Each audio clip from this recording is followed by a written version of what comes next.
Para eso vamos a invitar a nuestro querido amigo y hermano Héctor Urrutia. Pero antes, hermano Héctor Urrutia, quiero preguntarle un poco y que nos responda esta breve pregunta, para así darle un poquito de claridad, porque hay familias y hermanos que no son parte, que se están incorporando hace poquito a la iglesia y van a desconocer quizás este tema. Entonces, quizás empezar a preguntar por qué la enseñanza sobre el santuario es importante para la fe cristiana. Quizás responder un poquito eso para después ya internarnos en el tema. Ya. Bueno, es importante porque es un tema que recorre toda la Biblia, desde el Génesis al Apocalipsis.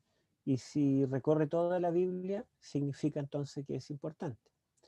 También es importante porque, como vimos en la mañana, el santuario es la morada de Dios.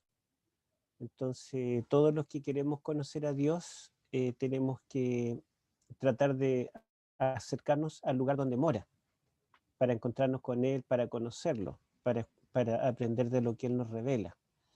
Y en tercer lugar, es importante particularmente para nosotros, la Iglesia Adventista del Séptimo Día, porque nosotros nacimos estudiando el santuario. Es lo que como iglesia estudiamos, así nuestros pioneros conocieron el plan de salvación. Ellos estudiaron la doctrina del santuario y estudiaron las profecías de Daniel 8, en particular 8:14, que es lo que vamos a profundizar un poco hoy, y descubrieron que esa profecía apuntaba al momento cuando Cristo entraría al lugar santísimo del santuario celestial, lo que representa el juicio o el día de la expiación. Y estamos viviendo en ese tiempo. Entonces, por eso para nosotros es importante, porque nos identificamos con ese mensaje. Originalmente, la Iglesia Adventista se caracterizaba porque todos los miembros podían exponer la doctrina del santuario de memoria. Y nos hemos relajado un poco, las últimas generaciones, pero la idea es volver a lo que somos en esencia, porque conocer el santuario es como conocer de memoria nuestro carnet de identidad, es parte de nuestra identificación. Eso podría decir. Entonces, comparto el PowerPoint. Ya. Tenemos acá entonces nuestro PowerPoint y vamos a ver el santuario en Daniel particularmente. No voy a hablar de Apocalipsis porque el tiempo no me va a alcanzar, pero nos vamos a abocar en Daniel y vamos a limitarnos a 3 capítulos, los capítulos 7 al 9, pero voy a hablar mayormente del 7 y del 8. Bueno, primero Daniel 7, no voy a hablar de todo el capítulo y va a quedar el desafío para los hermanos nuevos que le pidan a los hermanos más antiguos que les den un curso de Daniel o un curso del santuario. Y así van a conocer en profundidad este tema que es muy importante. Yo voy a hablar de la estructura literaria de Daniel 7 y Daniel 7, bueno, yo les dije que la Biblia originalmente no fue escrita con capítulos, ¿se acuerdan? En la mañana dijimos que en realidad el segundo capítulo del Génesis serían los capítulos 2, 3 y 4. Aunque en nuestra Biblia tenemos que son 3 capítulos diferentes, en el idioma original es un solo capítulo. Y es porque la Biblia fue escrita de corrido y en el siglo XVI un sacerdote llamado Esteban Langton, para ayudarnos a encontrar más fácil un texto, le añadió capítulos, pero originalmente no existían. ¿Y cómo nosotros sabemos que Génesis tiene 12 capítulos y no 50? Porque Moisés, cuando escribió el Génesis, dejó una fórmula literaria para introducir cada capítulo. Y esa fórmula literaria entonces nos permite descubrir cuáles son los 12 capítulos del Génesis. En el caso de Daniel, Daniel en nuestra Biblia tiene 12 capítulos, pero el original tiene 10. Y es porque en los 3 últimos capítulos, en realidad es un solo capítulo. Pero interesantemente el capítulo 7 de Daniel es el capítulo 7 también en el original. Porque los 6 primeros capítulos son historias, y son 6 historias distintas, todas con un encabezado y con un fin, con un término. Entonces el capítulo 7 efectivamente es el séptimo capítulo del libro. Y ustedes saben que el 7 tiene mucha importancia en la Biblia. Y el 7 tiene importancia desde el Génesis. Porque el primer capítulo del Génesis nos habla de la creación en 7 días. Y el primer versículo del Génesis en hebreo son 7 palabras. Y así sucesivamente, el 7 se repite muchas veces en Génesis, especialmente el capítulo 1. Aquí tengo yo lo mencioné, pero ahora les muestro cómo es la estructura literaria de Génesis. Génesis tiene 12 capítulos, yo le puse un capítulo 0 acá, porque en realidad este capítulo comienza con la creación misma, y después tenemos enumeradas 11 capítulos que Moisés le llama Toledot, que significa generaciones. Entonces Génesis 2.4 comienza el capítulo 2, y es la historia de Adán y Eva. Y el capítulo 1 empieza en Génesis 1.1 y termina en Génesis 2.3. Los primeros 3 capítulos del capítulo 2, primeros 3 versículos del capítulo 2, es lo que Dios hizo el séptimo día. Entonces el capítulo 1, que se llama en hebreo Bereshit, son los 7 días de la creación. El capítulo 2, en Génesis, originalmente, va desde el capítulo 2, versículo 4 de nuestra Biblia, hasta el capítulo 4, 26, o sea, los capítulos 2, 3 y 4. Y acá nosotros tenemos en el capítulo 2 la creación del hombre y la mujer, que está ampliado esa escena del sexto día de este primer capítulo. Después tenemos la caída en el capítulo 3, la promesa de 2 simientes, 2 descendencias que van a entrar en conflicto, enemistad pondré entre ti y la mujer y entre tu simiente y la simiente de ella. Y estas 2 simientes se ven allí en el capítulo 4, en Caín y Abel, como mencionaba. Después tenemos capítulo 3, capítulo 4, etc. En total son 12. Y bueno, el número 7, ustedes ven que el número de Génesis es el 12, pero el número 7 es el número más repetido en el capítulo 1. No solo por los 7 días, sino hay muchas palabras que se repiten 7 veces. Y como dije, el versículo 1 son 7 palabras hebreas, el versículo 2 son 14 palabras hebreas, y así sucesivamente el número 7 aparece en todo el relato. El nombre de Dios, Elohim, como creador, aparece 28 veces, y 28 es 4 veces 7. O sea, el 7 aparece muchas veces en el capítulo 1. Y curiosamente, el capítulo 7 del libro de Daniel es el número 7. Entonces, tiene relación. Y vamos a ver solo algunos detalles, no voy a ahondar tanto. Daniel 7, Daniel aquí combina 2 géneros literarios. Escribe en prosa y en verso. Y ustedes ven que lo alterna. Los 8 primeros versículos están escritos en prosa. ¿Qué es prosa? Son párrafos. Prosa narrativa, es una narración. Pero los versículos 9 al 10 están en verso poético. Es como una poesía. Es una forma de destacar algo, ya que no existía en los tiempos bíblicos destacador. Pero versículos 11 y 12 otra vez están en prosa narrativa, en párrafo. 13 y 14 otra vez en verso. 15 al 22 otra vez en prosa. 23 al 27 otra vez en verso. Y el versículo 28 en prosa. O sea, comienza y termina en prosa. Y ustedes pueden ver que el centro de estas 7 partes, curiosamente el capítulo 7, se divide en cuanto a género literario en 7 partes. Y el centro es el Hijo del Hombre, cuando recibe el reino en el juicio investigador. Después, si nosotros no queremos dividirlo en género literario, sino en cuanto al tema, en forma temática, los tópicos de este capítulo, encontramos que hay un prólogo en el versículo 1, que en arameo, este capítulo está en arameo, dice Resh Milin, que literalmente significa principio de las palabras. Hay un epílogo en el versículo 28, que en arameo dice Sofá dimiltá, que significa literalmente fin de la palabra. Y fuera del prólogo y del epílogo tenemos 7 partes, y ustedes ven que es un paralelo invertido, lo que se llama quiasmo. Primero se presentan las visiones de los reinos terrenales a través de símbolos de bestias y de cuernos, los versículos 2 al 8. Al final también se le interpreta el ángel estos reinos terrenales y le dice qué son las bestias y qué son los cuernos. Luego, la letra B, tenemos la visión del juicio, donde se menciona al juez como un anciano de días que se sienta en el trono para juzgar. También acá, cuando se le explica, en la interpretación del ángel, se le explica el juicio y se menciona otra vez el anciano de días.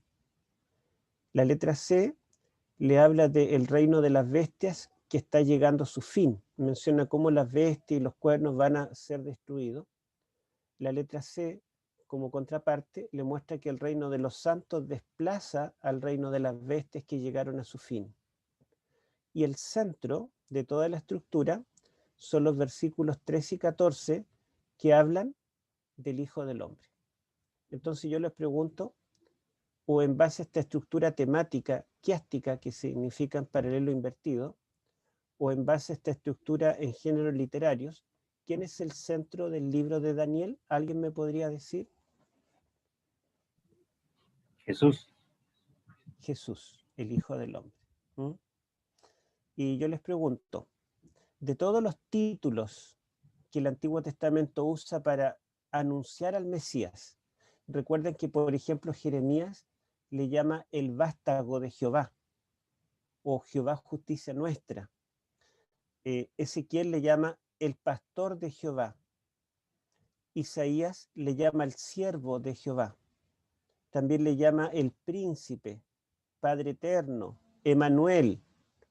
Y en Génesis se le llama Silo, entre otros títulos, ¿verdad? La simiente.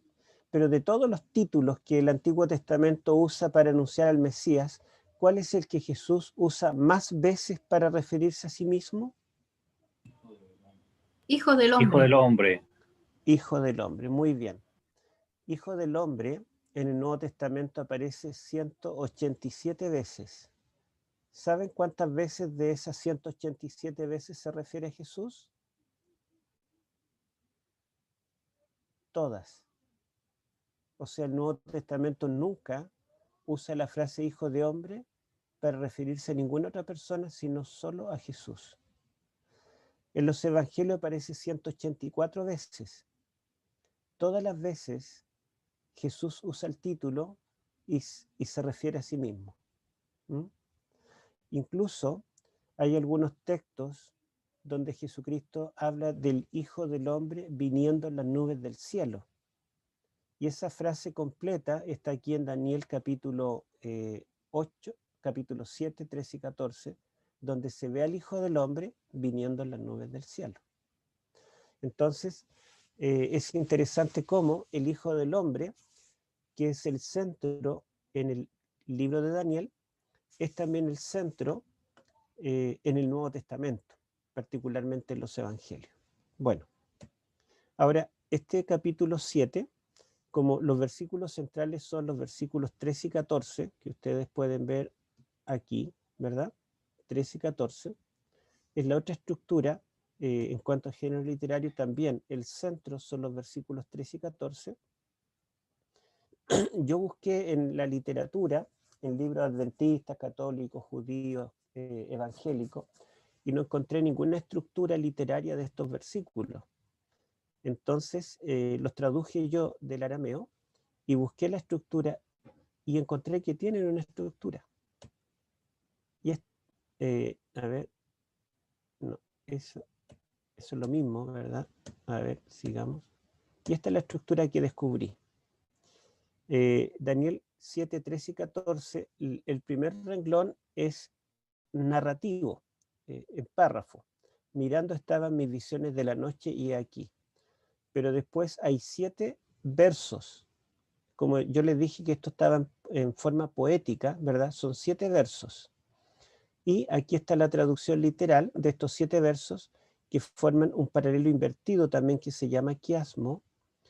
Y yo coloqué el orden igual como está en arameo, porque resulta que nosotros acostumbramos en nuestras oraciones colocar el sujeto, el verbo y el predicado. Pero en arameo, generalmente el verbo está al principio de la oración. Por ejemplo, nosotros diríamos Juan comió pan, el verbo al medio, ¿verdad? Juan, el sujeto, comió el verbo comer, pan, el predicado. Pero en arameo lo normal es comió Juan pan. O sea, el verbo está al principio. Pero aquí nosotros podemos darnos cuenta, yo coloqué los verbos en color rojo, que en estos versos los verbos se colocaron al final. ¿Mm? El verbo venir, el verbo estar, el verbo llegar, el verbo presentar, el verbo dar, el verbo servir, el verbo pasar, el verbo ser destruido o destruir. Y dice así, con las nubes del cielo como un hijo de hombre viniendo estaba. Y hasta el anciano de días llegó, y delante de él lo presentaron. Y a él fue dado el dominio, la honra y el reino. Y todos los pueblos, naciones y lenguas a él sirvieron. Su dominio es dominio eterno que no pasará, y su reino no será destruido. Yo les pregunto a ustedes que me digan, todos los verbos están al final, menos uno. ¿Cuál será ese?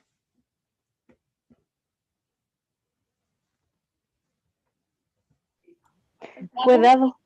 Dado. Fue dado. Claro, este verbo, el verbo dar, a diferencia de todos los demás, no está al final, sino que este está al principio.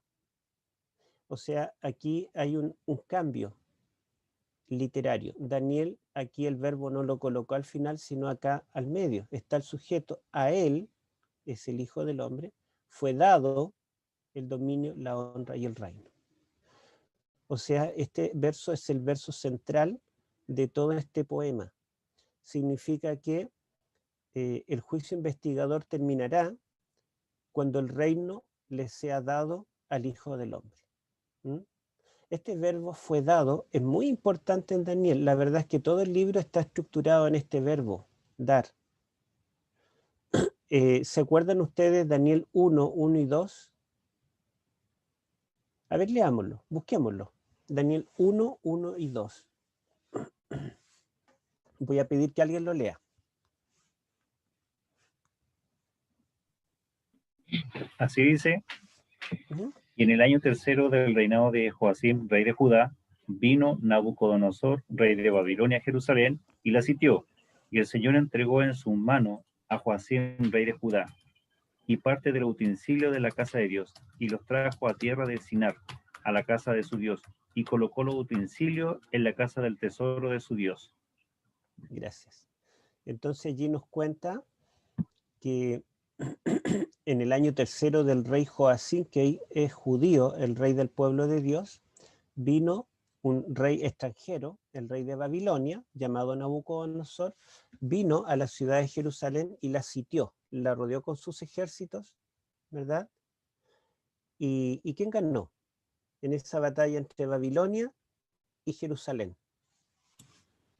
Babilonia. Babilonia. Bueno, cuando ganó Babilonia, en ese tiempo se pensaba que los dioses eran locales. Cada país, cada ciudad tenía su dios patrono. Entonces, cuando una ciudad le ganaba a otra, significaba que el dios de esa ciudad vencedora era más poderoso que el dios de la ciudad derrotada. Ellos pensaban que cuando los ejércitos chocaban y peleaban, los dioses se daban golpes también y peleaban entre ellos. Y el dios más fuerte le ganaba al dios más débil. Entonces, si Babilonia tomó la ciudad de Jerusalén, significa que el dios de los judíos es más débil que Marduk, el dios de los babilonios. Así lo interpretan ellos. ¿Mm? Ellos dicen, nosotros logramos tomar la ciudad porque el dios de ellos no fue capaz de vencer a nuestro Dios. Pero fíjense que Daniel utiliza el verbo dar también ahí. ¿Dónde está el verbo dar? Que aquí la Reina Valera no lo traduce como dar, usa un sinónimo. Entregó. Llegó ¿quién entregó? El Señor. El Dios. Señor. El Señor le entregó a Nabucodonosor el reino de Judá. O sea, significa que Nabucodonosor es más poderoso o que el Dios de Nabucodonosor, Marduk, es más poderoso que Jehová. Por supuesto que no. Dios lo dejó. O sea, Dios Dios, permitió que pasara eso. claro, Dios le dio, le entregó el reino en sus manos. ¿Mm? Entonces Nabucodonosor, por su fuerza, ganó Judá. No, le fue dado el reino de los judíos. ¿Se dan cuenta?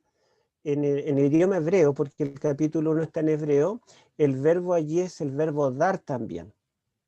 La Reina Valera traduce entregar, está bien, es un sinónimo, pero es el mismo verbo que aparece acá, solamente que aquí está en el idioma arameo. ¿Mm? Entonces el libro comienza cuando el reino del pueblo de Dios le es dado a un rey invasor. Entonces Daniel dice, pero caramba, entonces el mal gana, porque Babilonia es símbolo de lo malo en el Antiguo Testamento y también en Apocalipsis. Y Jerusalén es símbolo del pueblo de Dios, pero gana el mal. Y aquí nos está mostrando que finalmente el reino le será dado, ¿verdad?, al Hijo del Hombre. ¿Mm? O sea, el mal triunfa, pero temporalmente, porque finalmente triunfará el bien. ¿Mm? Bueno, ¿quién es el Hijo del Hombre? El Hijo del Hombre, Hijo de Hombre es una frase que en los idiomas semitas significa humano, es un ser humano. Pero al mismo tiempo, Hijo de Hombre tiene un vínculo con Adán, porque aunque en arameo es Bar Enoch, esto es una traducción del hebreo que es Ben Adán. O sea, el Hijo del Hombre literalmente sería hijo de Adán si estuviera en hebreo. Como está en arameo, las palabras son distintas, pero la frase hijo de hombre aparece más o menos 100 veces en el Antiguo Testamento hebreo y siempre es Ben Adán. Entonces hay un vínculo directo con Adán.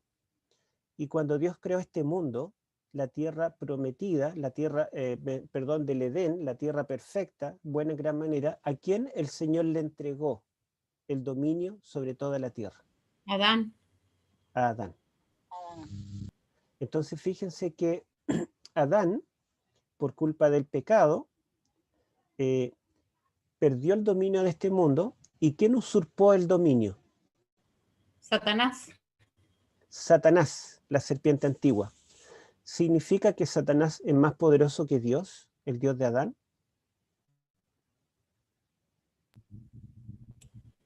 No. No, no. Dios se lo Podríamos permitió. decir que le fue dado el reino de esta tierra en forma temporal también como Nabucodonosor, por causa del pecado de Adán. ¿Por qué Dios le entregó el reino judío al rey de Babilonia? Por el pecado, ¿verdad? Porque el reino, el pueblo de Dios, se había rebelado contra Dios. Entonces el pueblo de Israel está repitiendo la historia de nuestros primeros padres, de Adán y Eva. La historia del tiempo de Daniel nos sirve para entender el conflicto cósmico que nos narra el Génesis. ¿Mm? Bueno, ustedes ven que todos los verbos están en singular y se refieren al Hijo del Hombre. Acá el Hijo del Hombre, él viniendo estaba. El Hijo del Hombre llegó. El reino del Hijo del Hombre no pasará. El reino del Hijo del Hombre no será destruido. Pero ustedes ven que en la letra C el verbo no está en singular. Aquí está en plural. Lo presentaron. Si ponemos un pronombre, diríamos ellos lo presentaron.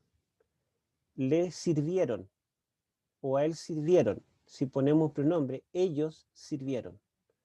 O sea, como la letra D se destaca porque el verbo está al principio, a diferencia de todos los demás, la letra C se destaca y estas dos son únicas y diferentes al resto porque el verbo está en plural. ¿verdad? Entonces el Hijo del Hombre llega ante el Anciano de Días y lo presentan otros. Este verbo en arameo es un verbo que significa presentar u ofrecer en el santuario como ofrenda. El Hijo del Hombre es presentado como sustituto de la humanidad ante el Padre. Y aquí cuando dice los sirvieron, se refiere a todos los pueblos, naciones y lenguas que al Hijo del Hombre sirvieron, en plural. Bueno, hay varios detalles más, pero yo quiero dejarlo hasta allí por ahora. Y este capítulo 7, como les digo, nos recuerda el capítulo 1 del Génesis. Ahí está el centro. Estas declaraciones de un teólogo evangélico que me gusta bastante, como él escribe. A ver si alguien la quiere leer. ¿Alguien quisiera leer esta cita de un libro que se llama El libro de Daniel, The Book of Daniel? El teólogo es Eaton, Eric Eaton. A ver. Leo, Héctor. Por favor. Dice, ahora llegamos al clímax, tanto de la visión como del libro completo. Todo lo que viene antes guía hasta este pasaje y todo lo que viene después fluye de él. En contra de las bestias destructivas está el poder y el propósito de Dios, quien, como en el principio y en el final, someterá todas las cosas a sí mismo. Gracias. Bueno, fíjense que este especialista en Daniel, cuando comenta estos versículos 13 y 14 del Hijo del Hombre, dice, ahora llegamos al clímax, tanto de la visión del capítulo 7, como del libro completo. O sea, el Hijo del Hombre es el centro del capítulo 7, pero también el centro de todo el libro. Dice, todo lo que viene antes guía hasta este pasaje. Y uno lo puede ver, el verbo dar, por ejemplo, y hay muchos detalles más que no menciono por tiempo, y todo lo que viene después fluye de él. En contra de las bestias destructivas, recuerden que Daniel 7 comienza con 4 bestias que suben del mar y destruyen, pisotean, muerden, devoran, acornean. Esta bestia destructiva que representa imperios humanos que se levantan y cobran gran poder, pero a costa de guerras y matanzas a las naciones más pobres. En contra de estas bestias destructivas está el poder y el propósito de Dios, quien, como en el principio, Génesis, en el final, someterá todas las cosas a sí mismo. Y yo quiero mostrar una diapositiva más, me parece que tengo, sí. Esta diapositiva, comparemos Daniel 7, y nos damos cuenta que Daniel 7 es una reversión, o podríamos decir un retorno a Génesis 1. Daniel 7 no nos está recordando una etapa de la historia de bonanza. Por ejemplo, podríamos decir, Daniel 7 me recuerda la historia del reino de Salomón, cuando estaba el templo, cuando había riqueza, un rey sabio. El mejor momento de la historia de Israel. O Daniel 7 me recuerda el tiempo antes del cautiverio, el momento cuando Judá reinaba. No, la verdad es que Daniel 7 nos recuerda un momento mucho mejor y mucho más perfecto. Nos recuerda Génesis 1, cuando todo era bueno en gran manera. Daniel 7 comienza cuando dice que ve en sus visiones de la noche que los 4 vientos del cielo combaten en el gran mar. La palabra viento en arameo es ruaj, igual que en hebreo. La palabra ruaj, viento o espíritu, significa ambas cosas, tanto en hebreo, en arameo, en edomita, en moabita, en amonita. En todos estos idiomas se dice ruaj. Y acá en Génesis 1 y 2 dice que el Espíritu de Dios se mueve sobre la faz de las aguas, y también el ruaj. El viento o Espíritu de Dios que se mueve sobre las aguas del mar, y aquí hay 4 vientos que combaten sobre las aguas del mar.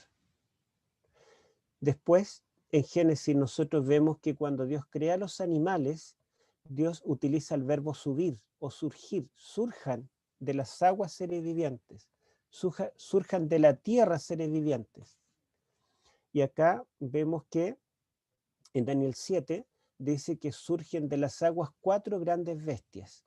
La palabra bestias en arameo es seres vivientes. Surgen 4 seres vivientes, 4 animales, 4 bestias de las aguas. Así como Dios creó también en los días quinto y sexto los animales de las aguas y de la tierra. Pero finalmente en el día sexto Dios crea a Adán, ¿verdad? Dios crea a Adán, que es su imagen y semejanza. Y después de las bestias nosotros tenemos en Daniel 7 al Hijo del Hombre, que viene ante el anciano de días. Y a Adán Dios le entrega el dominio, le entrega el dominio sobre toda la tierra. Y al Hijo del Hombre, el anciano de días, le entrega el dominio, el reino, por los siglos de los siglos. En otras palabras, lo que nos está diciendo Daniel 7 es que el dominio que Adán perdió porque lo usurpó Satanás, el Hijo del Hombre, el Mesías venidero, recobrará este dominio que perdió el primer hombre. Por lo tanto, el Hijo del Hombre es también el segundo Adán. Y también podríamos decir que el Hijo del Hombre es el hijo de David, porque otros profetas del Antiguo Testamento dicen que el Mesías será un descendiente de David.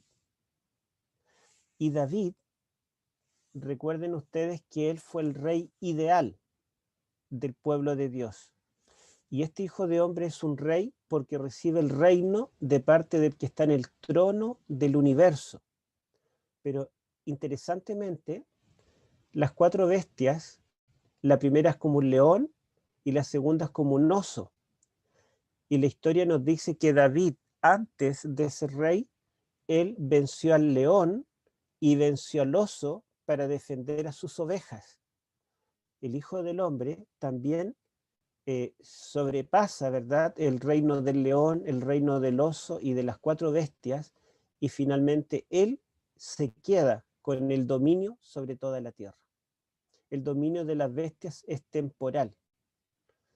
Bien, entonces, eso es lo que tenemos de Daniel 7, y yo lo menciono, entre paréntesis, no destaqué el tema del santuario, pero ustedes ven que el Génesis comienza este conflicto y la respuesta a este conflicto en el Pentateuco está en el santuario, en particular en el día de la expiación.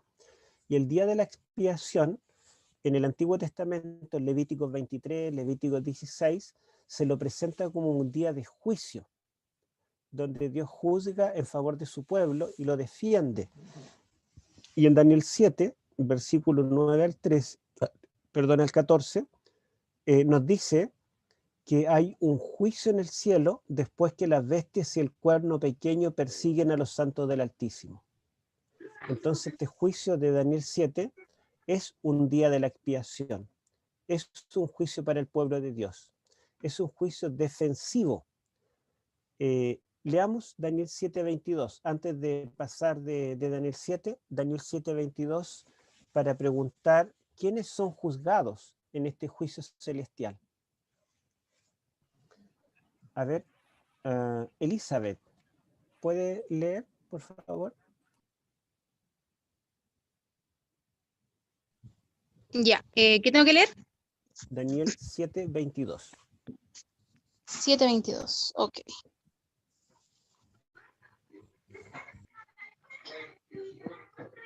De un minutito que se me perdió la página. 7:22.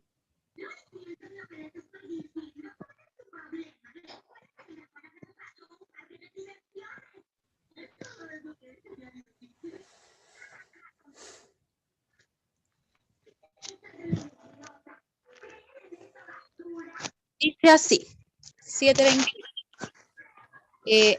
Hasta que vino el anciano de días y se dio el juicio a los santos del Altísimo, y llegó el tiempo y los santos recibieron el reino. Ya. Entonces, ¿quiénes fueron juzgados acá?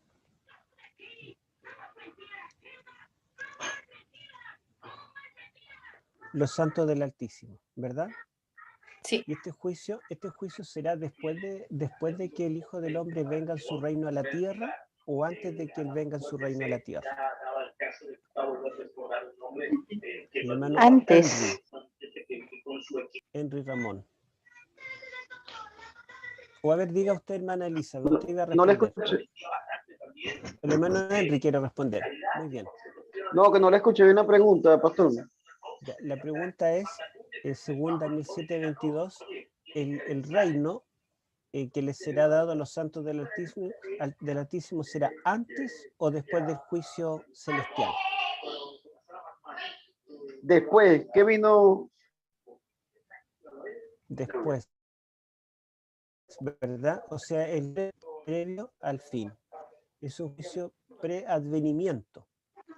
¿Por qué? Porque se nos dice, ¿verdad?, que los santos fueron juzgados y luego pasó un tiempo y los santos recibieron el reino.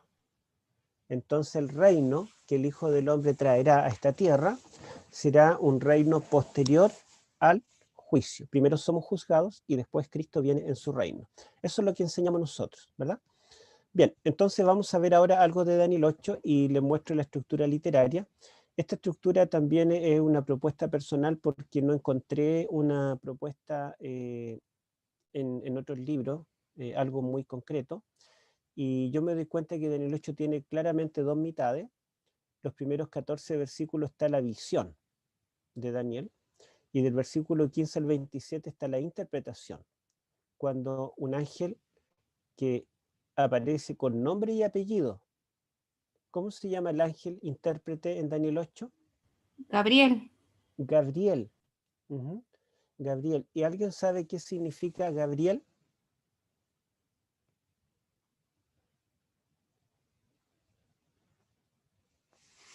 Bueno, Gabriel significa algo así como el soldado de Dios o el guerrero de Dios.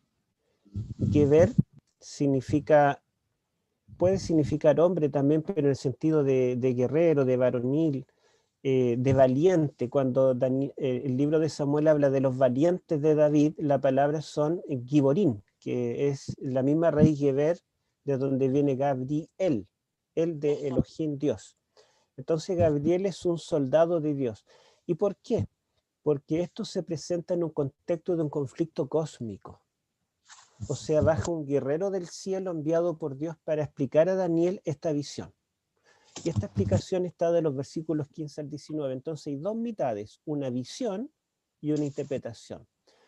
Primero, los primeros dos versículos son un preámbulo de la visión, donde Daniel nos cuenta las circunstancias, el lugar donde fue llevado y todo eso, antes de la visión propiamente. Y la interpretación también tiene un preámbulo, ¿verdad?, donde nos cuenta las circunstancias, que él se sintió débil y que vino el ángel, y luego está la revelación propiamente. Y también hay una conclusión de esta interpretación, o sea, hay un preámbulo y una conclusión que está en el versículo 18.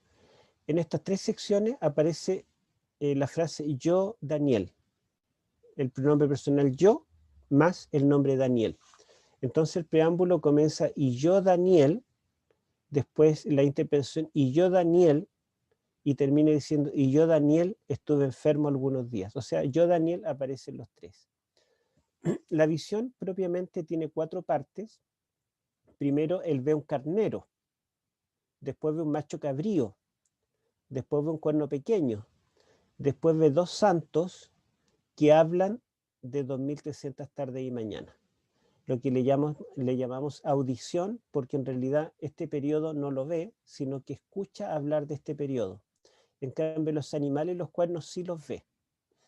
Después tenemos en la interpretación que el ángel Gabriel le interpreta primero el carnero, le revela qué significa. Después le explica qué significa el macho cabrío.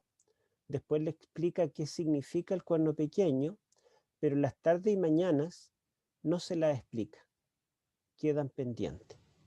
Entonces podemos ver que el carnero es el primer elemento de la visión y es lo primero que interpreta el ángel. El macho cabrío es el segundo símbolo, es lo segundo que interpreta el ángel.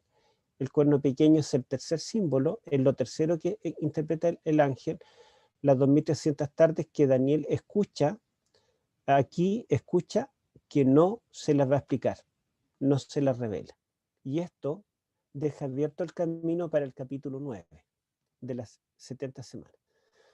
Entonces tendríamos dos centros, ¿verdad? Acá, las tarde y mañana allí, los versículos 13 y 14, y las tarde y mañana en el versículo 26. Y estos son 8 partes. Fíjense, son 4 y 4 partes. Son 8 partes que tiene el capítulo 8 y habíamos mostrado que el capítulo 7 tiene 7 partes. Aquí yo tengo el capítulo 7. Fíjense, tiene 7 partes, 4, 5, 6, 7. Y si vemos esta estructura, también tiene 7, ¿verdad? Del 1 al 7 partes. Entonces, el capítulo 7 tiene 7 partes, que nos recuerda a Génesis 1, pero el capítulo 8 tiene 8 partes. ¿Alguien sabe qué simboliza el 7 en la Biblia? Para que le digamos a nuestros hermanos más nuevos. Perfección. Perfección. Perfección, plenitud, totalidad, ¿verdad? Porque Dios creó todas las cosas en 7 días y fue todo perfecto. ¿Alguien sabe qué significa 8?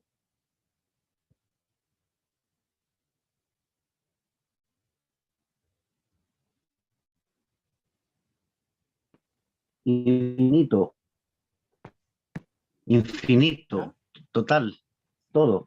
No. 8 simboliza el comienzo o la restauración del reino del Mesías.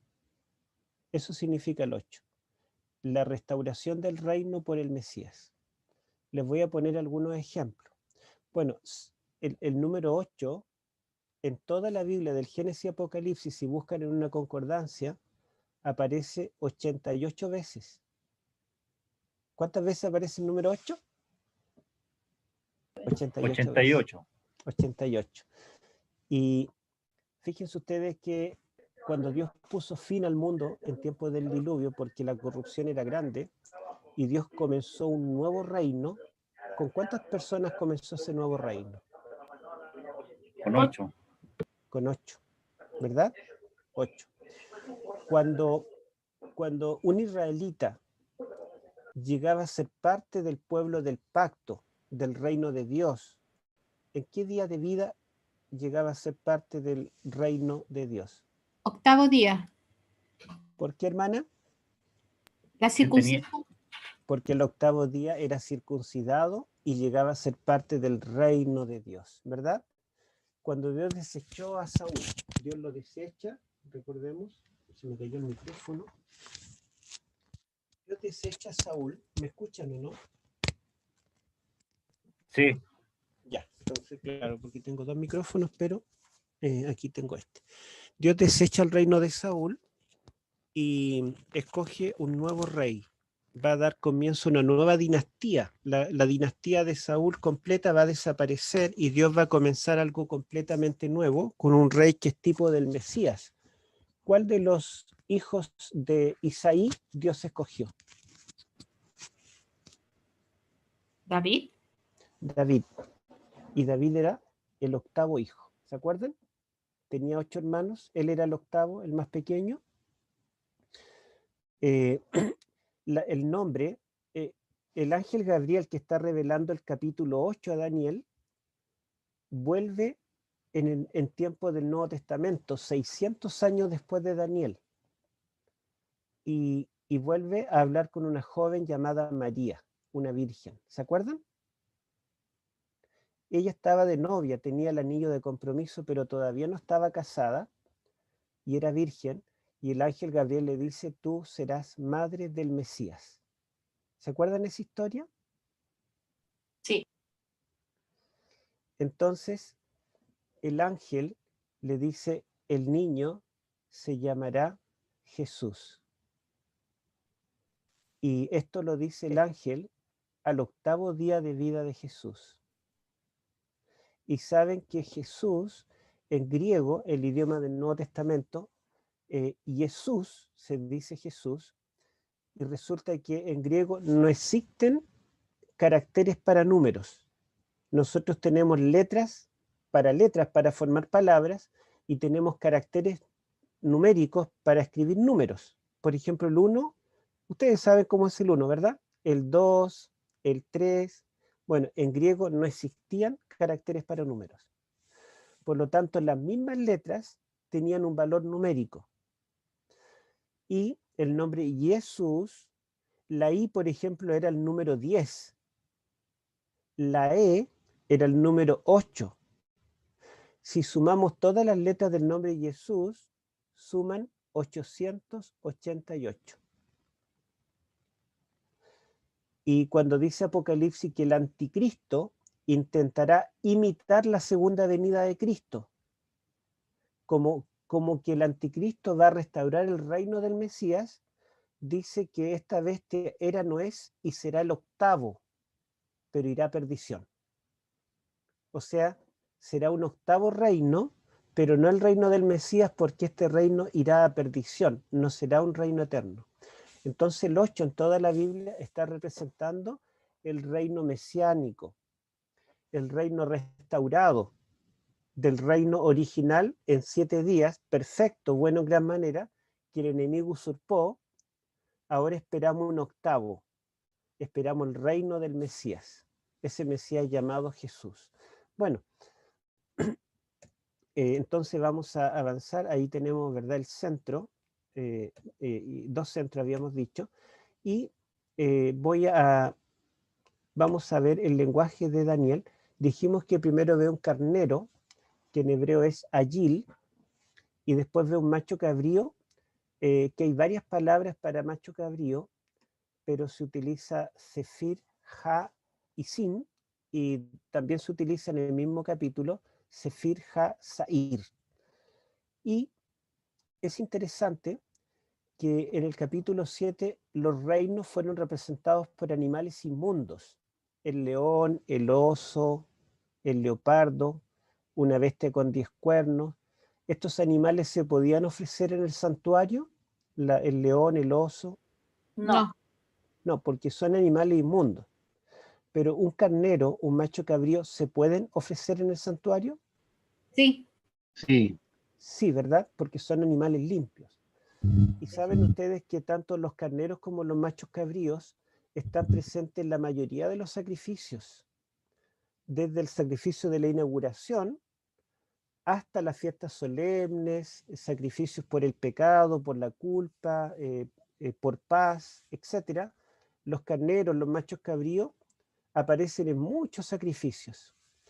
Pero saben ustedes que hay una sola ocasión en que se ofrecía un carnero y un macho cabrío juntos. ¿Alguien adivina cuál será esta ocasión en que se ofrecía un carnero y un macho cabrío? Día de la expiación. El día de la expiación. Leámoslo. Está en Levítico 16, versículo 5.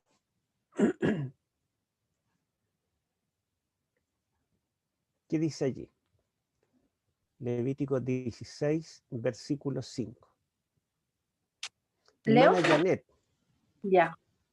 Y dice, y de la congregación de los hijos de Israel tomará 2 machos cabríos para expiación y un carnero para holocausto. Gracias. Entonces, para expiar el pecado del pueblo, ¿verdad?, se tomaban 2 machos cabríos y un carnero. Pero de los 2 machos cabríos sabemos que se sacrificaba finalmente uno, el que era macho cabrío por Jehová. Porque el otro macho cabrío por Azazel era dejado vivo y soltado en el desierto. Entonces, ¿cuántos animales morían por el pecado del pueblo en el día de la expiación? 2, un carnero y un macho cabrío. Y son las mismas palabras hebreas, porque este capítulo 8, interesante que el capítulo 2, 3, 4, 5, 6 y 7 de Daniel están en arameo, el idioma pagano, pero del capítulo 8 en adelante hay un cambio al idioma hebreo, el idioma del pueblo judío, el pueblo del santuario. Y el lenguaje, los símbolos, también son símbolos del santuario. Pero cuando habla de un carnero y un macho cabrío, específicamente, esos 2 símbolos, esos 2 animales, nos recuerdan el día de la expiación. Porque la única fiesta, la única ocasión en que un carnero y un macho cabrío debían ser sacrificados era en el día de la expiación. Pero después ve un cuerno pequeño, ¿verdad? Pero antes del cuerno pequeño dice que el macho cabrío tenía un solo cuerno, ¿se acuerdan? y fue quebrado. Y en su lugar, ¿cuántos cuernos salieron? 4. 4 cuernos. ¿Todos hacia un mismo lado? No, 2 para un lado y orientaciones distintas. Los 4 hacia los 4 vientos del cielo, o sea, hacia los 4 puntos cardinales, ¿verdad? Los 4 extremos. Y saben ustedes que el sumo sacerdote Aarón, después de sacrificar estos animales en el atrio, él entraba al lugar santo. ¿Y saben en qué mueble oficiaba en el lugar santo en el día de la expiación?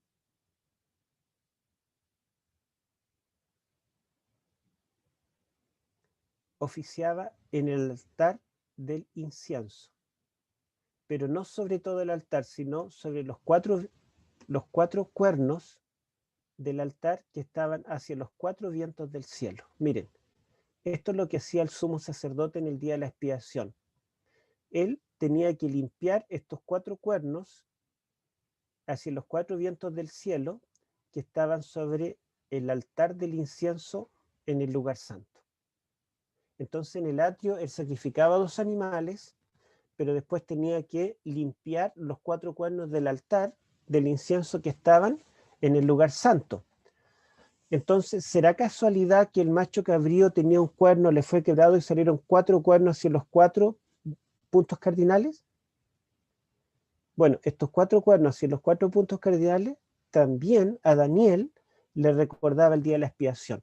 Leamos, por ejemplo, en Éxodo 30, versículo 1, para que nos demos cuenta que ahí está hablando del altar del incienso, y luego leemos los versículos 7 al 10 para saber qué hacía Aarón en ese altar del incienso.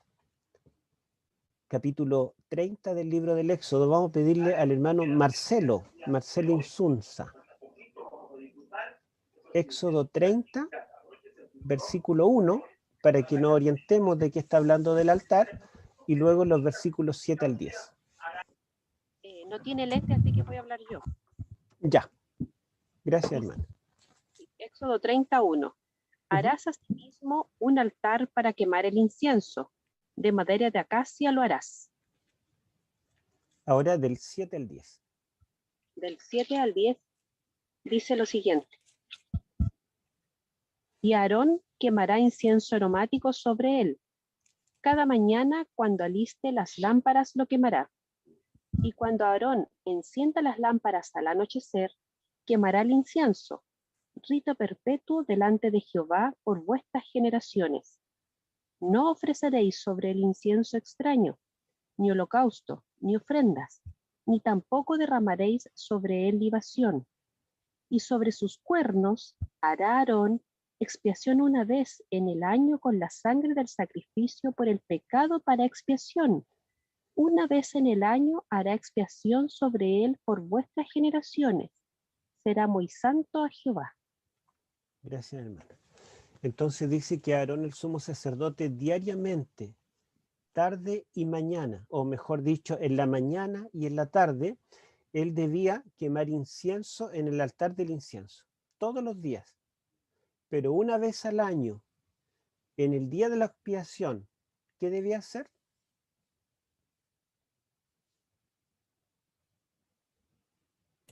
Limpiar En el los versículo 10. ¿Ah? Limpiar, hacer expiación, ¿verdad? Hacer expiación sobre los 4 cuernos del altar del incienso. Entonces, fíjense, ¿será casualidad que el único día en el año en el cual se mataba un carnero y un macho cabrío, y justamente la visión del capítulo 8, Daniel ve un carnero, un macho cabrío, en el único día del año en el cual los 4 cuernos del altar de oro eran expiados con la sangre del macho cabrío por Jehová, y luego en la visión Daniel ve que el cuerno del macho cabrío es quebrado y salen 4 cuernos hacia los 4 vientos del cielo. Lo que pasa es que Daniel 8, todo el Daniel 8 no está hablando del día de la expiación, el lenguaje del día de la expiación. Y después yo les pregunto, ¿qué ve Daniel? Leamos lo que dice el versículo 13. A ver, Daniel 8, versículo 13 y 14.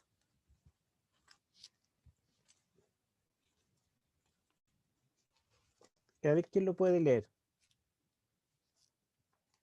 ¿La hermana Marina lo tiene?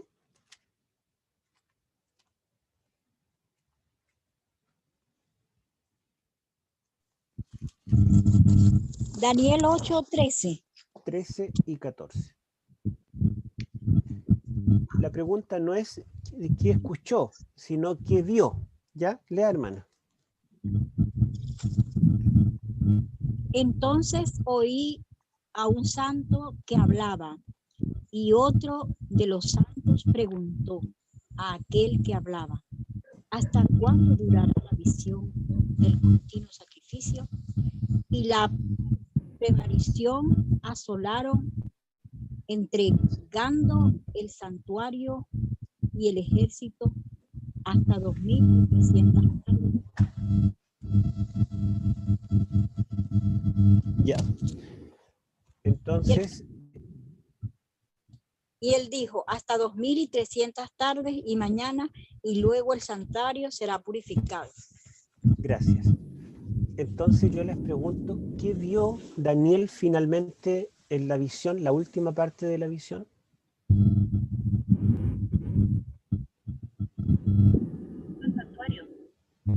No ve ningún santuario. Purificado. ¿Ah? ¿El santuario purificado? No lo ve. No ve el santuario. Él escucha que el santuario será purificado, pero no lo ve. Ve a dos ángeles que Vio a hablaban. dos ángeles, ¿cierto? Uno frente al otro, dialogando. Un ser santo pregunta a otro y el otro ser santo responde al primero. O sea, ve dos santos uno frente al otro. ¿En Eso qué sería, lugar? ¿Eso sería la etapa del propiciatorio del Arca del Pacto? Eso a Daniel le recordó el arca del pacto. Miren, aquí yo tengo un arca del pacto que me la regaló un hermano, se la muestro, un arca del pacto que la imprimió en una impresora 3D y quedó hermosa, como se pueden dar cuenta.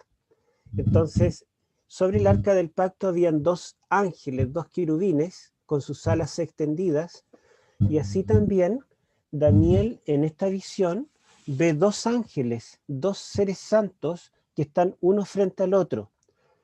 Y Daniel se acordó de qué se puede haber acordado.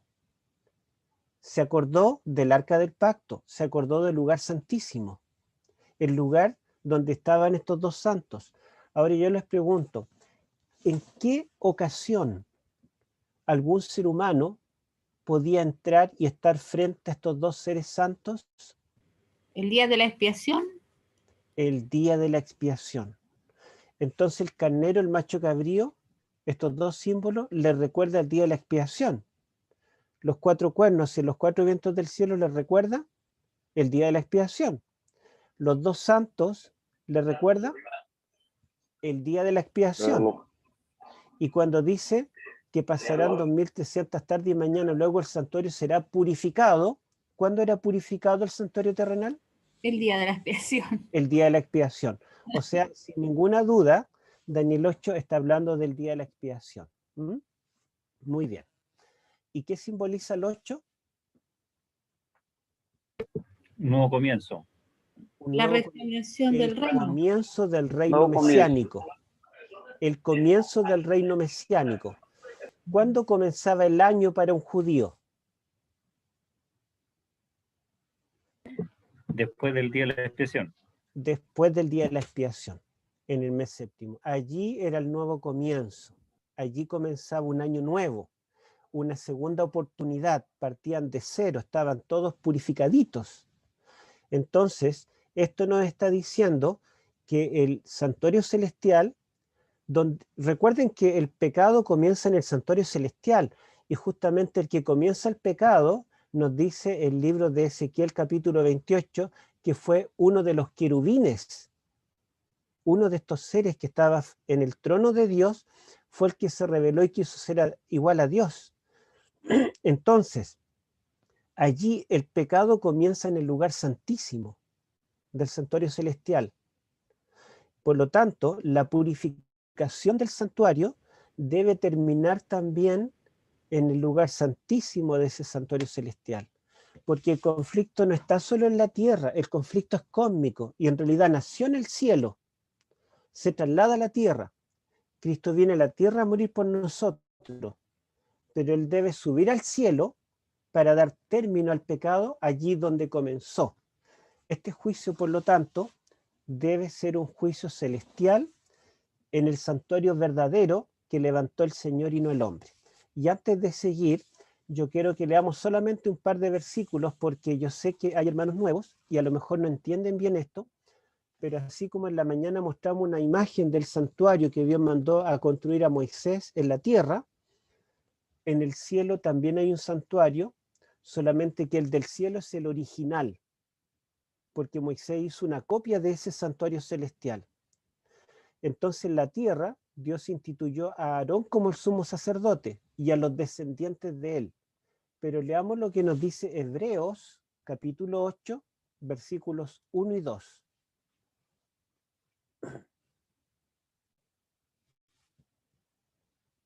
Hebreos capítulo 8, versículos 1 y 2. A ver, vamos a buscar aquí algún lector o alguna lectora.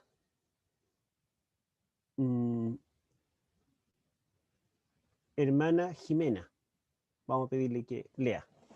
Hebreos capítulo 8, versículos 1 y 2. Se prepara Luis Rojas o esposa. Uno de los dos para darle después otro texto, el siguiente.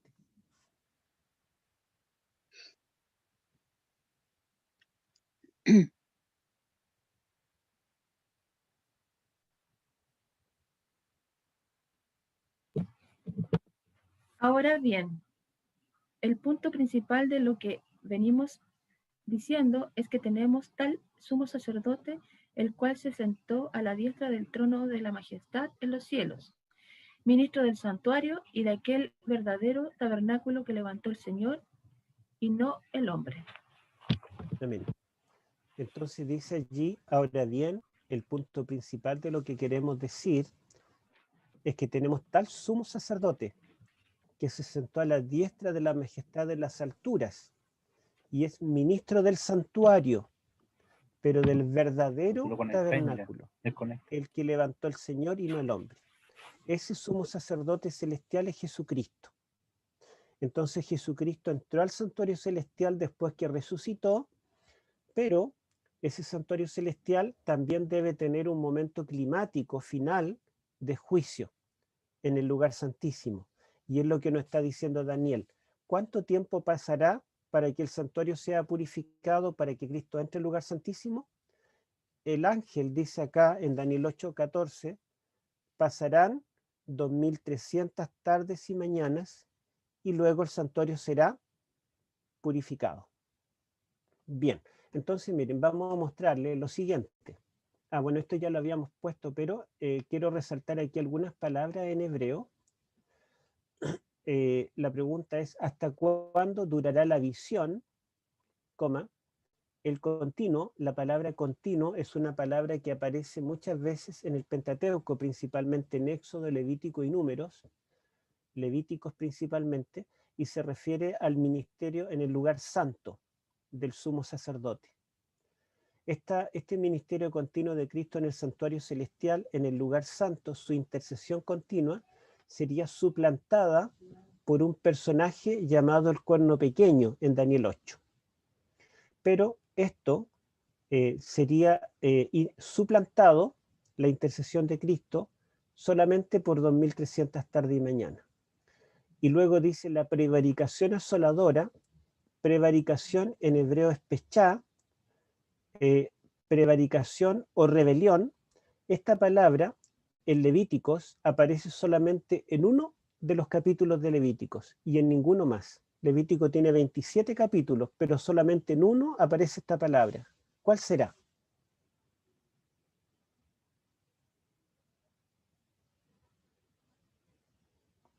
En el capítulo 16, que yo les dije en la mañana, el capítulo 16 habla del día de la expiación, que es el centro de Levíticos y el centro de todo el Pentateuco. Entonces, acá el Señor, ¿verdad?, está usando un lenguaje repetitivo con términos o símbolos que nos recuerdan el día de la expiación.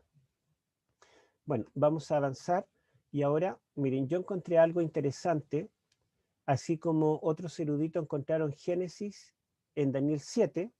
¿Qué capítulo de Génesis particularmente nos recuerda a Daniel 7? A ver El si 1. acuerdan. El 1. El 1, ¿verdad? Yo descubrí que Génesis también está vinculado con Daniel 8. Pero ¿saben qué capítulo nos recuerda a Daniel 8? El 2. Génesis 2. Y aquí está. Génesis 2, en hebreo, en realidad, como les dije, no es un solo capítulo de nuestra Biblia, sino que abarca el capítulo 2, 3 y 4, que tiene la historia de Adán y Eva. Adán y Eva en el Edén primero, Génesis 2, cuando fueron creados. Adán y Eva derrotados por la serpiente, Génesis 3, juicio investigador incluido, porque Dios viene a investigar, a preguntar, y después viene el juicio ejecutivo. Y Génesis 4, que nos habla de los hijos que tuvieron Adán y Eva, que representan tanto al Mesías como al enemigo de Cristo, al anticristo, representado por Caín. Esa sección, capítulo 2, 4 al 4, 26, nos recuerda a Daniel 8. Entonces Daniel 8 no solamente habla de la creación perfecta en Génesis 2, sino también de la caída, del juicio investigador y de la victoria del Mesías. Mire, acá puse algunos paralelos. En Génesis 12 nos menciona que el Edén estaba atravesado por un río, ¿se acuerdan? Bueno, en el capítulo 8 dice que Daniel fue llevado en visión al río Ulai. Él estaba en su casa y de repente entró en visión y lo transportaron al río Ulai y lo dejaron ahí en medio del río. Y cuando habla de en medio del río nos recuerda que el Edén era atravesado por un río. Este río o este Edén, una vez que Adán y Eva pecaron, ¿se acuerdan que Dios los tuvo que expulsar? Y puso 2 querubines a la entrada del Edén. ¿Se acuerdan eso? Los 2 querubines no dejarían que Adán y Eva comieran del fruto de la vida. Y aquí la visión tiene como clímax cuando Daniel ve a 2 seres santos que representan a los 2 querubines del arca. El Edén fue el primer santuario, el lugar donde el hombre podía encontrarse con Dios cara a cara, el lugar donde Dios podía hablar con Adán, revelarle su plan, el lugar donde se efectuó el primer sacrificio, porque Dios tuvo que hacer un sacrificio, vestirlo con túnicas de pieles. Entonces el Edén fue el primer santuario. Y este Edén fue contaminado por el pecado de Adán y Eva y debe ser restaurado. Y acá se le habla de un santuario celestial que está siendo atacado por un cuerno pequeño y contaminado por el pecado del pueblo, pero este santuario celestial será purificado también. Después tenemos acá en Génesis 4, Abel instituye la verdadera adoración con el sacrificio animal centrada en el Creador. ¿Recuerdan ustedes que Caín trajo una ofrenda vegetal y Abel trae un cordero, el mejor? Bueno, este sacrificio inaugura la verdadera adoración centrada en el Creador, no en él. Y acá el santuario y el ministerio continuo constituye la verdadera adoración que debe ser restaurada por el remanente final. Porque el cuerno pequeño echa por tierra la verdad y sustituye la verdadera adoración, como Caín sustituyó la verdadera adoración por una falsa adoración. Ese es el punto siguiente. Caín instituye esta falsa adoración centrada en el hombre y es un tipo de religión inquisidora, porque Caín persigue y mata al verdadero adorador. Y acá el cuerno pequeño instituye una falsa adoración centrada en la intercesión humana y también reemplaza la verdadera adoración y persigue y mata a los santos del Altísimo. Después tenemos, de esta institución de una verdadera y falsa adoración, tenemos la lucha entre los dos hermanos donde Caín mató a Abel.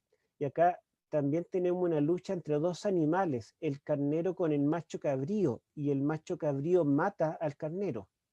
Y también el cuerno pequeño persigue a los santos y los mata.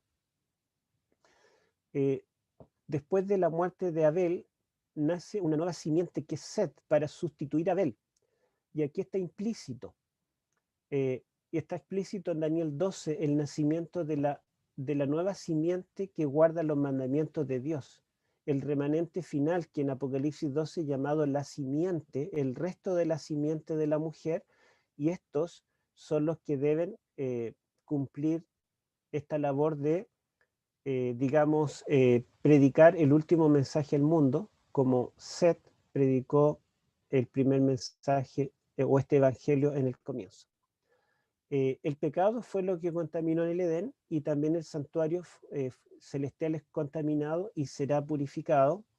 Allí en Génesis 3 se lleva a cabo el primer juicio investigador, y acá en Daniel 8:14 se anuncia el último juicio investigador.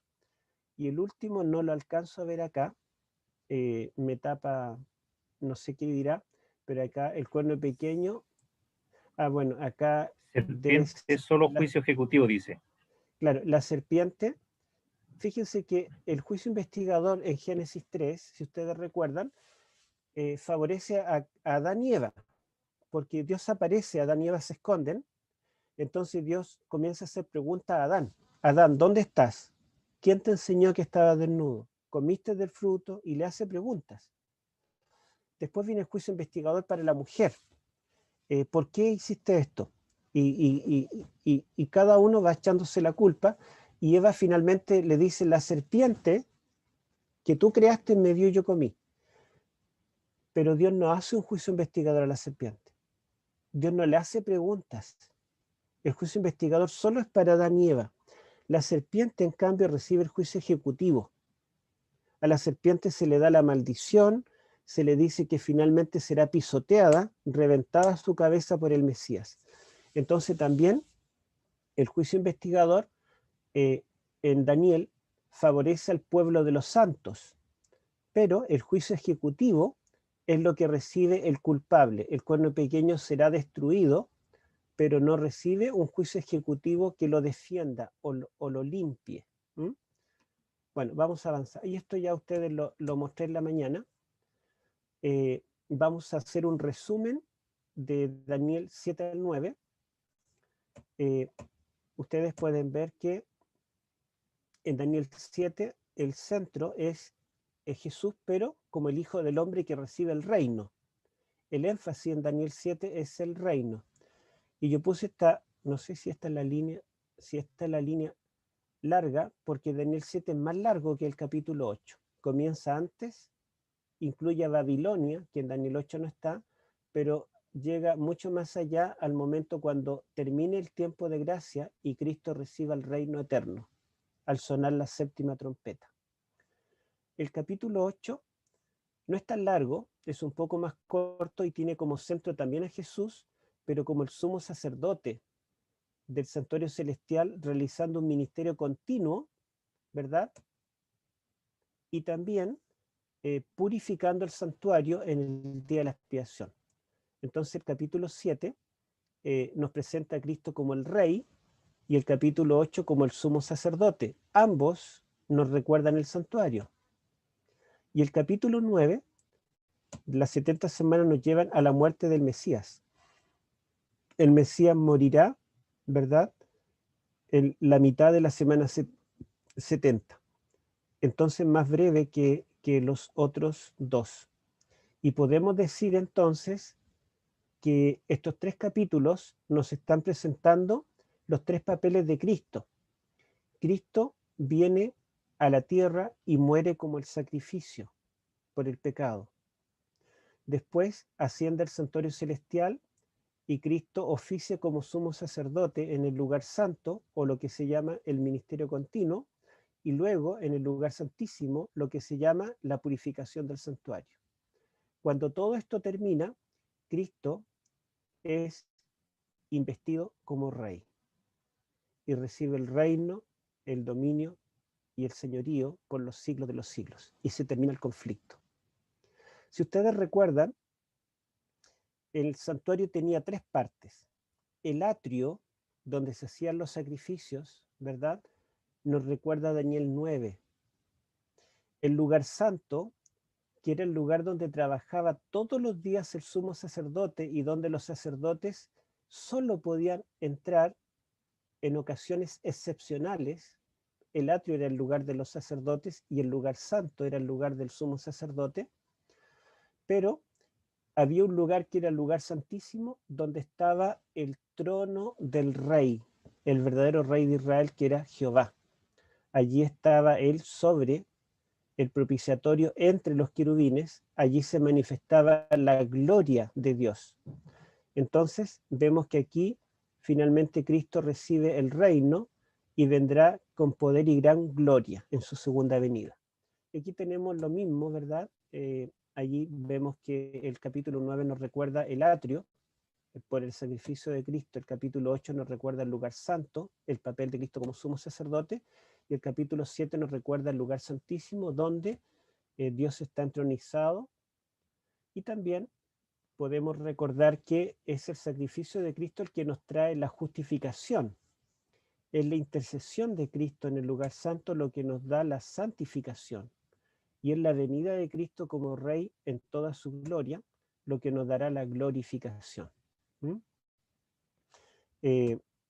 Bueno, esto es lo mismo que lo tengo aquí con cuadritos, ¿verdad?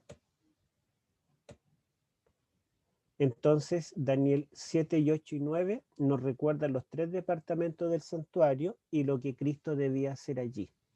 Cristo debía venir a morir como sacrificio, luego entraría al santuario celestial para interceder por nosotros al lugar santo, y finalmente en el lugar santísimo, él sería investido como rey al finalizar el juicio investigador.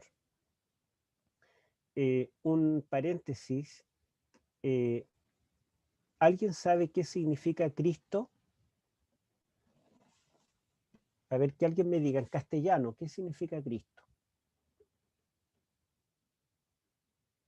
Mesías. En hebreo sería Mesías, ¿verdad? En hebreo, la palabra Cristo en griego, en hebreo es Mesías. ¿Pero qué significará en castellano esta palabra? A ver, veo que alguien lo está escribiendo acá. Voy a ver si puedo leer el chat. Salvador. Dice el hermano Cristian. ¿Perdón, hermana? Salvador. No, no es Salvador. El hermano Cristian dice que la palabra Mesías y la palabra Cristo significan ungido. ¿Están de acuerdo? Sí, significa ungido. Sí. La palabra Meshiach en hebreo significa ungido y la palabra Christos en griego significa ungido. Y Cristo no era un nombre de Jesús, su nombre solamente es Jesús, pero se le llama Jesús el Cristo, porque el Cristo, ¿qué quiere decir? El ungido de Jehová. Jesús es el ungido. ¿Alguien sabe quiénes eran ungidos en el pueblo de Israel? Los sacerdotes. Los reyes. Los sacerdotes y los reyes. Los reyes. O sea, el Mesías debía ser sacerdote y rey. ¿Y saben ustedes qué profecía del Antiguo Testamento, de las cientos de profecías, se refiere al Mesías como a Jesús o al Salvador? Le llama el Cristo o el Mesías. ¿En qué profecía de Isaías, Jeremías, Génesis, en qué profecía se le llama al Salvador del mundo el Cristo o el Mesías o el ungido, que es la misma palabra?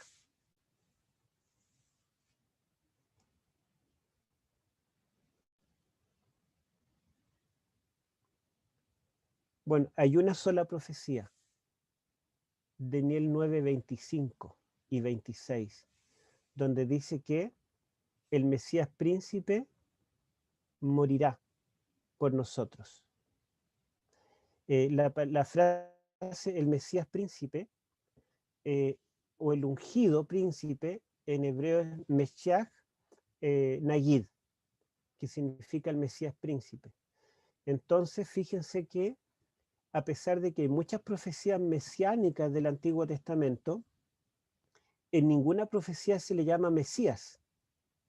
Isaías le llama el siervo de Jehová, le llama Manuel, le llama la raíz de David, en Génesis se le llama el león de la tribu de Judá, en fin, está lleno de profecías que lo anuncian con distintos títulos, pero hay un solo libro del Antiguo Testamento que al Salvador se le llama el Mesías o el Cristo. Daniel 9, 25 y 26. Entonces, cuando los judíos esperan al Mesías en estricto rigor, ¿a quién esperan? Al ungido. Esperan Al ungido. Sí, esperan el ungido, pero según las profecías, el ungido, ¿a qué vendría a la tierra? Jesucristo. A libertar al pueblo judío. ¿Cómo? Con gloria y majestad. Como un rey terrenal. Salvador. Miren, yo podría libertar a un pueblo de tres formas. Uno, a lo mejor yendo a un gimnasio sacando hartos músculos y aprendiendo en un ejército, aprendiendo a usar armas, metralletas, juntar un ejército, ir, mato a todos los malos y libero al pueblo. Esa es una forma. Otra forma es juntar mucho dinero, y con ese dinero ir y comprar a esa gente que está esclava y les digo, miren, yo les pago, libérenlo. Pero también hay otra forma. Cristo, ¿cómo nos liberó? Redentor que nos libera del pecado. ¿Cómo? ¿Peleando contra Roma? Con la muerte en la cruz del Calvario. Con su muerte en la cruz. Jesús nos libertó con su muerte en la cruz. Entonces, fíjense ustedes que el Mesías, según Daniel 9, es aquel que nos liberará con su muerte, muriendo por nosotros. ¿Cuál es el problema con el pueblo judío? ¿Por qué ellos están sufriendo el exilio? Daniel 9 tiene una larga oración y en Daniel 9 Daniel dice, ahora me doy cuenta, nosotros no estamos en el exilio por culpa de Nabucodonosor. No es Babilonia el culpable. Fíjense que nosotros debemos predicar, ha caído Babilonia. Babilonia es nuestro enemigo. Pero en Daniel 9, Daniel se da cuenta que Babilonia no es el problema. En Daniel 9 dice, nosotros estamos cautivos en Babilonia. Babilonia nos ha perseguido, nos ha vencido por culpa de nuestro pecado, del pecado de nuestros padres, de nuestros reyes, de nuestros sacerdotes, de todo el pueblo. O sea, ¿cuál era el problema del pueblo judío? ¿Por qué llegaron al cautiverio? Por su pecado. ¿Se dan cuenta? Entonces Daniel llegó a la reflexión. ¿De qué forma podemos salir del cautiverio? ¿De qué forma Dios puede libertarnos? Perdonando nuestros pecados. Daniel 9 es una oración de confesión. Señor, perdona a tu pueblo. Perdona nuestras rebeliones, perdona nuestros pecados. Pero Daniel como judío sabe que para que haya perdón de pecado, ¿qué debe hacer el pecador? Ofrece el sacrificio. Ofrecer un sacrificio, ¿verdad? O sea, si yo no muero por mi pecado, alguien debe morir por mí.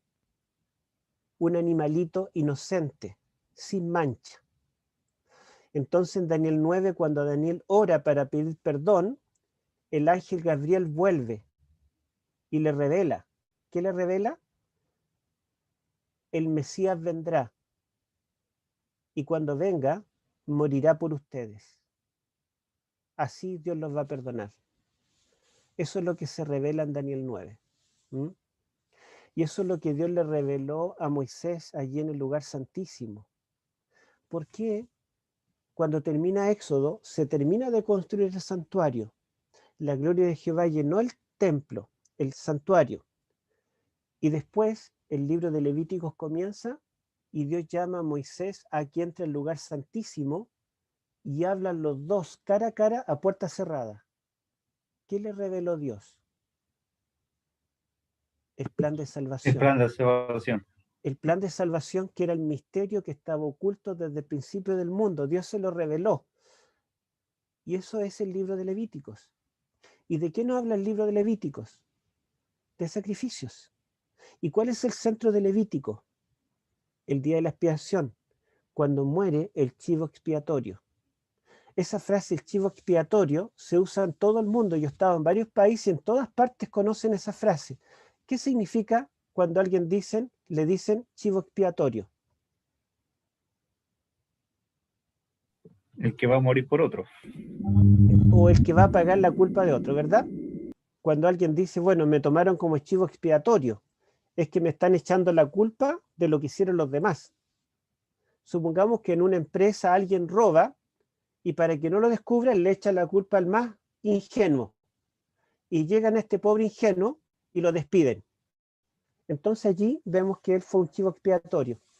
Y eso es lo que nos enseña Levíticos, eso es lo que nos enseña el Pentateuco, eso enseña Isaías, eso enseña Daniel, eso enseña el Nuevo Testamento. Toda la Biblia nos dirá que para obtener el perdón y las consecuencias del pecado, en este caso el cautiverio para los judíos, diríamos la enfermedad, la muerte, el dolor, el destierro, el coronavirus y todos los males de este mundo, para que tengan solución, necesitamos un Salvador. ¿Pero qué debe hacer el Salvador? Perdonarnos de nuestros pecados, y para eso debe morir.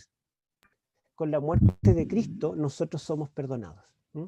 Vamos a leer el último texto y le vamos a pedir a la familia Rojas, a cualquiera de los dos, que nos lea en Primera de Corintios 5:21 ese texto. Y con ese texto vamos a terminar.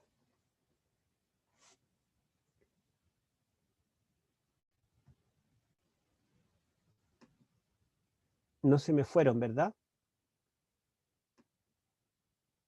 Estamos aquí, hermanito lindo, precioso. Ya, qué bueno. 5:21. 5:21. Pero Primera Corintios no tiene 21. ¿No tiene 21? A ver. No. Segunda tiene. Entonces segunda. ¿Era segunda? Ya, vamos a buscar segunda.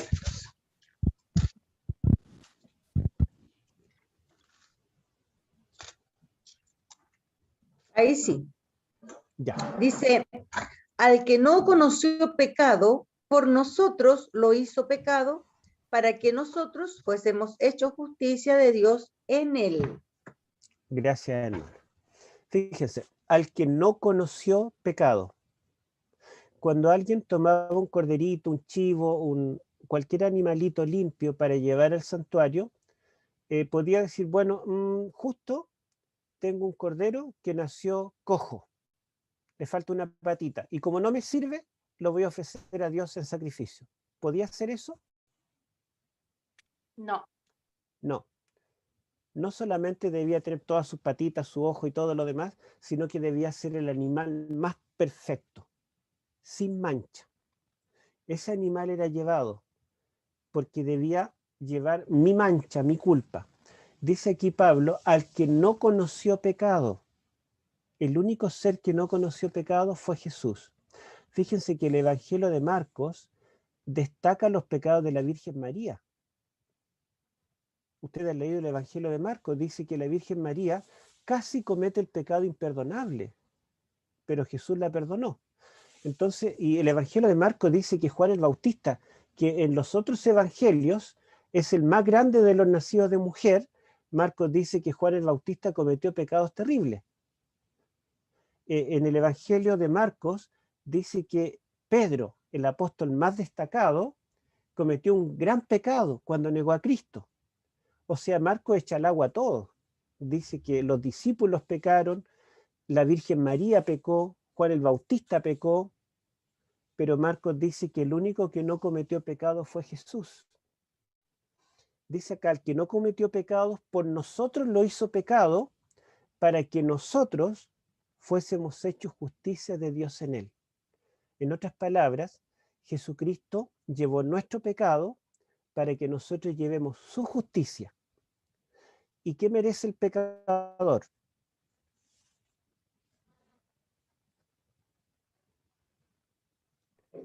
Muerte. La muerte eterna, la muerte segunda. Bueno, Jesús murió en la cruz, la muerte segunda, no porque él la mereciera. Jesús murió tu muerte. Tú no necesitas morir eternamente, porque Jesús murió en tu lugar. Y dice que nosotros, que no conocemos justicia, fuimos hechos justicia. Y el justo, ¿qué merece? Aquel que tiene una vida llena de justicia, ¿qué merece? La vida eterna. La vida eterna. Entonces nosotros tenemos ganada la vida eterna. Merecemos el cielo, pero no porque nosotros seamos justos, sino porque Cristo nos imputa su justicia, como nuestros pecados fueron imputados sobre él. Amén. Nuestros pecados fueron puestos sobre sus hombros.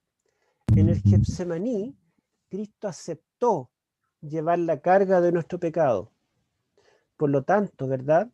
Jesucristo murió en la cruz por nuestros pecados.